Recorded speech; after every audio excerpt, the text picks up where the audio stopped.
জুলাই জাতীয় সনদ স্বাক্ষর অনুষ্ঠানে বিএনপি, জামায়াত ইসলামী, ইসলামী আন্দোলন বাংলাদেশ সহ বিভিন্ন দলের নেতারা অংশ নিয়েছেন।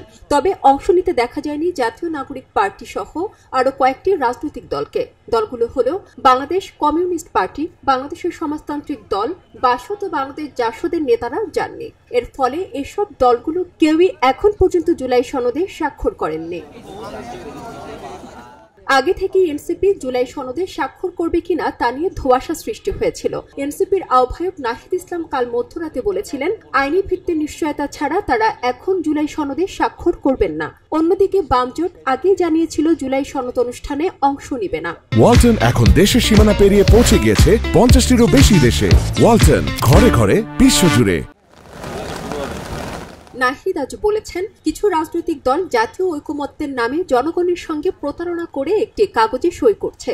আজকের জুলাই সনদ স্বাক্ষর এনসিপি এখনো মেনে নেয়নি। অন্তর্বর্তী সরকার দায়িত্ব নেওয়ার পর রাষ্ট্রের বিভিন্ন ক্ষেত্রে সংস্কারের উদ্যোগ নেয়। প্রথম ধাপে গঠন করা 6টি সংস্কার কমিশনের সংস্কার প্রস্তাব নিয়ে 30টি দলের সঙ্গে আলোচনা করে ঐকমত্য কমিশন। জাতীয় পার্টিকে এই আলোচনায় রাখা হয়নি। দলটিকে ফ্যাসিবাদের দোসর হিসেবে অভিহিত করা হয়েছে। এদিকে জুলাই সনদ স্বাক্ষর অনুষ্ঠান ঘিরে বিক্ষোভ, সংঘর্ষ, ভাঙচুর ও পুলিশের সঙ্গে সংঘাতের ঘটনা ঘটেছে জুলাই যোদ্ধাদের। জুলাই সনদ স্বাক্ষরের অনুষ্ঠানস্থলে জুলাই যোদ্ধা ব্যানার দিয়ে জুলাই গণ অভ্যুত্থান ছাত্রদের এক অংশ বিক্ষোভ করে।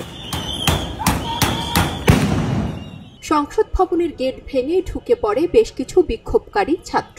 অনুষ্ঠানের এলাকা থেকে তাদের বের করে দেওয়ার পর বেশ কয়েকটি জায়গায় অগ্নিসংযোগ ও ভাঙচুর করেন তারা। এরপর সংসদ ভবন এলাকা থেকে তাদের বের করে দেওয়ার জন্য সাউন্ড গ্রেনেড নিক্ষেপ করে ও লাঠি চালায় পুলিশ ও এবিপিএন এর সদস্যরা। পুলিশ টিয়ারশেল ছুঁড়ে পুলিশকে লক্ষ্য করে ইট পাটকেল ছোড়া শুরু করে আন্দোলনকারীরা। পরে পুলিশ আবারও লাঠি চার্জ করে। চলে পুলিশ ও জুলাই যোদ্ধাদের মধ্যে ধাওয়া পাল্টা ধাওয়া। জুলাই যোদ্ধাদের ওপর পুলিশের লাঠিচার্জ ও সাউন্ড গ্রেনেড নিক্ষেপের বিষয়টি নিয়ে এখন সরগরম রাজনৈতিক অঙ্গন। সারা জেরিন, খবরের কাগজ। খবরের কাগজ, নিখাত, নির্ভীক, নিরপেক্ষ।